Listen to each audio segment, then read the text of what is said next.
Hi friends, నేను sir మీరు చూసిన తెలుగు పీసీ వరల్డ్. ఫ్రెండ్స్, ఈ మధ్య కాలంలో చాలా మంది ఏదైతే గేమింగ్ ఉంటుందో గేమింగ్ మీద కాన్సన్ట్రేట్ చేస్తున్నారో అండ్ అంతేకాకుండా వాళ్ళు ఏదైతే గేమ్ ప్లే ఉంటుందో లైవ్ స్ట్రీమ్ చేయడం కోసం కూడా చాలా మంది ఇంట్రెస్ట్ చూపిస్తున్నారు. సో ఈ వీడియోలో ఏంటంటే మనది పీసీకి సంబంధించిన ఛానల్ కాబట్టి ఒకవేళ మీరు నిజంగానే ఒక యూట్యూబ్ ఛానల్ స్టార్ట్ చేసి గేమ్ స్ట్రీమింగ్ చేయాలని అనుకుంటే ఎటువంటి గేమ్స్ బెటరో అని చెప్పేసి ఒక 5 గేమ్స్ అయితే చెప్పబోతున్నాను. సో నన్ను కనుక ప్రయారిటీ ప్రకారం అడిగారు అనుకోండి, నేను 5th ప్లేస్లో GTA 5 అనేది చెప్తాను. చాలా మంది ఇప్పటికీ కూడా GTA 5 ఆడుతూ ఉంటారు. తెలుగులో కూడా GTA 5 గేమ్ ప్లే చూసే వాళ్ళు ఎక్కువ మందే ఉంటారు. ఒకవేళ మీరు నిజంగానే గేమింగ్ అనేది స్టార్ట్ చేయాలని అనుకుంటే, ఒకవేళ మీకు GTA గేమ్ సిస్టమ్ అయితే డెఫినెట్గా మీరు GTA 5ని కన్సిడర్ అయితే చేసుకోవచ్చు. GTA 5 గురించి మీకు తెలిసిందే కదా, గ్రాఫిక్స్ బాగుంటుంది, గేమ్ ప్లే బాగుంటుంది, మనకి మిషన్స్ ఇవన్నీ ఉంటాయి. కాబట్టి ఒకవేళ ఎవరైనా స్పెసిఫిక్ ఆడియన్స్ ఉన్నట్లయితే మంచి మంచి వీడియోస్ చేయడానికి అలాగే లైవ్ స్ట్రీమ్స్ చేస్తూ మన ఆడియన్స్ని ఎంటర్టైన్ చేయడానికి అయితే GTA 5 అయితే ఉంటుంది. నేను 4th ప్లేస్లో BeamNG.Drive అని చెప్పేసి ఒక గేమ్ అయితే ఉంటుంది. మీరు ఆ గేమ్ని చూసినట్లయితే మీకు మైండ్ బ్లోయింగ్ అయితే అనిపిస్తుంది. యాక్చువల్గా ఆ గేమ్లో మనకి కంప్లీట్ కస్టమైజేషన్ అయితే ఉంటుంది. మనం ఏదైనా కొత్తగా ఏదైనా ఒక సెనారియోని క్రియేట్ చేయాలనుకోండి, అటువంటి సెనారియోస్ అన్నింటిని క్రియేట్ చేసుకుని ఇది సిమ్యులేషన్ మీద వర్క్ చేస్తుంది. కాబట్టి మనకు నచ్చినట్టుగా గేమ్ అయితే ఆడుకోవచ్చు. ఫర్ ఎగ్జాంపుల్, ఒక నచ్చిన కారు అంటే మనకు ప్రాప్స్ అని చెప్పేసి ఆ గేమ్లో దొరుకుతూ ఉంటాయి. ఆ ప్రాప్స్ని డౌన్లోడ్ చేసుకున్నట్లే ప్రాప్స్ కానీ కార్స్ కానీ ఆబ్జెక్ట్స్ కానీ ఇవన్నీ డౌన్లోడ్ చేసుకుని మనం ఆ రియల్ లైఫ్లో ఎలాగైతే కార్ బిహేవ్ చేస్తుందని దాన్ని సిమ్యులేట్ చేసి మనం అయితే ఆడొచ్చు అనమాట. ఫర్ ఎగ్జాంపుల్, మీకు ఒక పెద్ద స్పీడ్ బంప్ ఉందనుకోండి, ఆ పెద్ద స్పీడ్ బంప్ నుంచి ల్యాంబర్గినీ లాంటి కార్ వెళ్ళి స్పీడ్గా వెళ్ళినట్లయితే ఎటువంటి డ్యామేజ్ జరుగుతుంది, ఇవన్నీ కూడా మనం సిమ్యులేషన్ యూజ్ చేసుకుని గేమ్ ప్లేలో అయితే చూడొచ్చు అనమాట. మీరు ఆ గేమ్ని కనుక కంప్లీట్గా ఆడి అర్థం చేసుకుని మనకి ఎట్లాగా సిమ్యులేషన్ అనేది చేయాలని తెలుసుకున్నట్లయితే ఆ గేమ్తో మీరు చాలా వీడియోస్ని తీయచ్చు. అండ్ అంతేకాకుండా దానికి సంబంధించిన నాలెడ్జ్ని షేర్ చేస్తూ కూడా మీరు ఆడియన్స్ అనేది గెయిన్ చేసుకోవచ్చు. అండ్ మీరు 3rd ప్లేస్లో ఏముంటుందని అడిగారు అనుకోండి, నేను మీకు 3rd ప్లేస్లో రికమెండ్ చేసేది చైన్ టుగెదర్. మల్టిపుల్ పర్సన్స్ని చైన్స్ ద్వారాగా లింక్ చేస్తారో వాళ్ళందరూ ఆ లెవెల్స్ ఏమైతే ఉంటాయో ఆ లెవెల్స్ని ఎలా దాటుతారు అనేది ఈ గేమ్ ప్లే మనకి చూపిస్తూ ఉంటుంది. అండ్ దాంతోపాటు ఈ గేమ్స్లో మనకి చాలా లెవెల్స్ అయితే ఉంటాయి. మీకు చాలా బాగుంటుంది. ఒకసారి వీలైతే వీడియో కూడా ప్లే చేస్తాను, ఒకసారి చూడండి. ఒకవేళ మీరు ఒక యూట్యూబ్ ఛానల్ స్టార్ట్ చేసి లైవ్ స్ట్రీమింగ్ చేయాలనుకున్నా ఈ చైన్ టుగెదర్ గేమ్ని యూజ్ చేసి కూడా మీరైతే చేసుకోవచ్చు. అండ్ ఇంకొక విషయం ఏంటంటే, ఈ చైన్ టుగెదర్ గేమ్ అనేది ఓన్లీ చైన్ టుగెదర్ అనే కాదు, మెజారిటీ ఆఫ్ ద గేమ్స్ అన్ని కూడా మీకు పర్చేస్ చేసుకోవాల్సి ఉంటుంది. ఆ విషయాన్ని గుర్తుపెట్టుకోండి. ఒకవేళ మీరు పర్చేస్ చేసుకునే ఫలం అయితే నేను బాగా రికమెండ్ చేసేది స్టీము. సో ఈ స్టీమ్ని ఎలా ఇన్స్టాల్ చేసుకోవాలి, మన గేమ్స్ ఎలా పర్చేస్ చేయాలి, ఇవన్నీ తెలుసుకోవాలనుకుంటే తర్వాత ఒక వీడియో చేస్తాను. ఖచ్చితంగా మన ఛానల్ సబ్స్క్రైబ్ చేసుకుని ఫాలో అవుతూ ఉండండి. కంప్లీట్గా మీరు ఆ వీడియో చూసినట్లయితే అసలు స్టీమ్లోంచి గేమ్స్ ఎలా డౌన్లోడ్ చేసుకోవాలి, ఎలా మనం పర్చేస్ చేయాలి, అండ్ ఒకవేళ మనం పర్చేస్ చేసిన గేమ్స్ కానీ మన అకౌంట్ కానీ పోయినప్పుడు మనకి ఏమైనా లాస్ ఉంటుందా లేదా, ఇవన్నీ విషయాల్లో కూడా నేను ఇంకొక వీడియో అయితే చెప్తాను.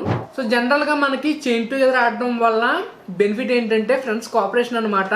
మన ఫ్రెండ్స్ ఎంతలా కోఆపరేట్ చేస్తున్నారు, లేకపోతే మన టీమ్మేట్స్ ఎంతలా కోఆపరేట్ చేస్తున్నారు అనే దాన్ని బట్టి ఆ గేమ్ మనం లెవెల్ అవ్వడమా పాస్ అవ్వడమా లేదా అనేది మనకి డిపెండ్ అయితే అవుతుంది. సో బేసిక్గా మీరు ఈ గేమ్ను కూడా కన్సిడర్ చేసుకోవచ్చు. ఒకవేళ మంచి టీమ్ ఉండి మంచిగా మాట్లాడగలిగినట్లయితే, ఆడియన్స్ బాగా ఇంటరాక్ట్ అవ్వగలిగినట్లయితే చైన్ టుగెదర్ కూడా మీకు చాలా మంచి గేమ్ అయితే అనుకోవచ్చు. అండ్ సెకండ్ గేమ్ గురించి అడిగారు అనుకోండి, సెకండ్ వచ్చేసరికి ఫోర్జా హొరైజన్ 5. ఈ గేమ్కి ఒక సెపరేట్ ఫ్యాన్ బేస్ ఉంటుంది. ఓన్లీ ఫోర్జా హొరైజన్ 5 అనే కాదు, 4 అంతకు ముందు వర్షన్స్ కూడా చాలా ఎక్కువ మంది ఈ గేమ్స్ కోసం అయితే చాలా మంది చూస్తూ ఉండేవారు. ఈ గేమ్స్ స్పెషాలిటీ ఏంటంటే మనకు రకరకాల కార్స్ అయితే ఉంటాయి. ఆ రకరకాల కార్స్కి సంబంధించి మనం రేస్ చేసి నగ్గవలసి ఉంటుంది. అండ్ ఈ గేమ్లో ఇంకొక స్పెషాలిటీ కూడా ఉంది. అదేంటంటే మనకి ఏదైనా స్పెసిఫిక్గా కంట్రోలర్స్ ఉన్నాయనుకోండి, మనకి లాజిటెక్ కంట్రోలర్స్ కానీ లేకపోతే గేర్స్ కానీ పెడల్స్ కానీ ఇటువంటివి ఏమన్నా మనం బడ్జెట్ పెట్టుకుని కొనుక్కున్నట్లయితే ఇవన్నీ కూడా ఆ గేమ్కి అయితే సపోర్ట్ చేస్తాయి. ఓన్లీ ఈ గేమ్ అనే కాదు, ఇంకా చాలా గేమ్స్ ఉంటాయి. నీడ్ ఫర్ స్పీడ్ అని లేకపోతే మనకి అస్ఫాల్ట్ అని ఇట్లా చాలా గేమ్స్ అయితే ఉంటాయి. బట్ మోస్ట్లీ ఎక్కువ మంది ఆడే గేమ్ అలాగే బాగా ఫేమస్ అయిన గేమ్ ఏంటంటే ఫోర్జా హొరైజన్. కాబట్టి అది మీకు నేనైతే చెప్తున్నాను. ఒకవేళ మీకు ఇంట్రెస్ట్ ఉన్నట్లయితే ఆ గేమ్ని కూడా డౌన్లోడ్ చేసుకుని మీరు లైవ్ స్ట్రీమింగ్ అయితే చేయొచ్చు. సో మనకి 1st ప్లేస్ గురించి మాట్లాడుకున్నాం అనుకోండి, మ్యాక్సిమం నేను ఏ గేమ్స్ చెప్తానో అందరికీ తెలిసే ఉంటుంది. మనకి ఎన్ని గేమ్స్ ఉన్నప్పటికీ కూడా ఒక ఫస్ట్ పర్సన్ షూటర్ గేమ్స్ అనేవి చాలా మంచి ఎక్స్పీరియన్స్ని అయితే ఇస్తాయి. మనకి చాలా రకాలైతే ఉంటాయి. అంటే మనకి స్టోరీ లైన్తో కొన్ని గేమ్స్ ఉంటాయి మిషన్స్ కంప్లీట్ చేసేలాగా. అలా కాకుండా బ్యాటిల్ గ్రౌండ్స్ గేమ్స్ కొన్ని ఉంటాయి, ఎవరైతే లాస్ట్ పర్సన్ స్టాండింగ్ ఉంటారో ఆ టైప్ గేమ్స్ కూడా ఉంటాయి. ఇందులోనే మనకి రకరకాల మోడ్స్ ఉంటాయి, ఇలా మనకి చాలా అయితే ఉంటాయి. సో మీరు ఇటువంటి గేమ్స్ గురించి అడిగారు అనుకోండి, మోస్ట్ ప్లేడ్ గేమ్స్ చూసినట్లయితే పబ్జీ పీసీ ఉంటుంది, player unknown battle grounds PC version అయితే ఉంటుంది. మన మొబైల్ గేమ్ని పీసీలో ఆడడం కాదు, స్పెసిఫిక్గా పీసీ వర్షన్ ఉంటుంది. అందులో గ్రాఫిక్స్ అవ్వచ్చు, గేమ్ ప్లే అవ్వచ్చు, టాక్టిక్స్ అవ్వచ్చు, మీకు నెక్స్ట్ లెవెల్ అయితే ఉంటాయి.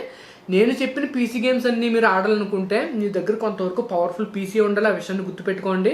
ఓన్లీ పబ్జీ పీసీ అనే కాదు, ఇంకా చాలా గేమ్స్ అయితే ఉంటాయి. వ్యాలరెంట్ అవ్వచ్చు, లేకపోతే రెయిన్బో సిక్స్ సీజ్ అవ్వచ్చు, లేకపోతే సిఎస్ గో అవ్వచ్చు, లేకపోతే ఎపెక్స్ లెజెండ్స్ అవ్వచ్చు, ఇలా మనకి చాలా గేమ్స్ అయితే ఉంటాయి. నేను ఏదైనా మిస్ చేస్తే మాత్రం కామెంట్ సెక్షన్లో పెట్టండి, మర్చిపోవద్దు. సో ఇలా మనకి మన ఇంట్రెస్ట్ని బట్టి మనకి ఏదైతే స్కిల్ ఉంటుందో, మీరు ఆల్రెడీ ప్రీవియస్గా గేమ్స్ ఆడినట్లయితే మనకి ఏదైతే స్కిల్స్ ఉంటాయో ఆ స్కిల్స్ని బట్టి మీరు ఈ గేమింగ్ ఛానల్స్ని అయితే స్టార్ట్ చేయొచ్చు. సో నాకు తెలిసినంత వరకు కేటగిరీ వైజ్గా కొన్ని గేమ్స్ అయితే చెప్పాను. ఓన్లీ ఈ గేమ్స్ అనే కాదు ఫ్రెండ్స్, ఇంకా మనకి చాలా కేటగిరీస్ అయితే ఉంటాయి. ఫైటింగ్ కేటగిరీలో చూసుకున్నారు అనుకోండి, టెక్కన్ కానీ, అదే టెక్కన్ 7 కానీ, టెక్కన్ 8 కానీ, టెక్కన్ 6 కానీ, లేకపోతే డిఓఏ కానీ, లేకపోతే మోర్టల్ కాంబాట్ కానీ, ఇలా మనకి చాలా గేమ్స్ ఉంటాయి. అలా కాకుండా మనకి ట్రూ ఫీల్ అంటే మనకి ఒక కంప్యూటర్ గేమ్ ఆడుతున్నప్పుడు ఒక మంచి ఎక్స్పీరియన్స్ అయితే వస్తుంది. సో మంచి గ్రాఫిక్స్తో చాలా గేమ్స్ అయితే ఉంటాయి. ఇలా మనకి చాలా రకాల గేమ్స్ అయితే ఉంటాయి. మీకు నిజంగా డబ్బులు పెట్టి మనం కొనుక్కోవాలి కానీ లైసెన్స్లు, మనకి చాలా గేమ్స్ అయితే పీసీలు అయితే ఆడడానికి ఉంటుంది. ఒకవేళ మీరు కెరియర్ స్టార్ట్ చేద్దాం, యూట్యూబ్ ఛానల్ స్టార్ట్ చేద్దాం అనుకుంటే మాత్రం మీకు అటువంటివి కూడా చూస్తారో, బట్ మనకి ఆడియన్స్ గెయిన్ చేసుకోవడం కోసం టైం అయితే పడుతుంది. అలా కాకుండా ప్రీవియస్గా ఆడుతున్న గేమ్స్ లైక్ ఫార్జా హరైజన్ కానీ, లేకపోతే కాల్ ఆఫ్ డ్యూటీ, లేకపోతే సిఎస్ గో, లేకపోతే మనకి ఇంకా గేమ్స్ చెప్పాను కదా కొద్దిగా ఇంట్రెస్ట్ టాప్ 5 గేమ్స్ ఏమైతే చెప్పానో ఆ గేమ్స్లో మనకి ఆడియన్స్ కొద్దిగా ఫాస్ట్గా వచ్చే ఛాన్స్ ఉంది. లేకుండా ఇలాంటి గేమ్స్ కాకుండా మీరు ఏదైనా సెపరేట్గా డిఫరెంట్ గేమ్స్ ఆడాలనుకుంటే అటువంటి గేమ్స్ మీకు అంటే ఆడియన్స్ని గెయిన్ చేసుకోవడం కోసం కొంచెం టైం అయితే పట్టచ్చు. సో ఇది ఫ్రెండ్స్ ఈరోజు వీడియో అయితే మీకు నచ్చింది అనుకున్నాను. నచ్చితే కనుక లైక్ చేయండి, షేర్ చేయండి, సబ్స్క్రైబ్ చేసుకోండి. నేను సారామ్ సైనింగ్ ఆఫ్ గైస్, బాయ్.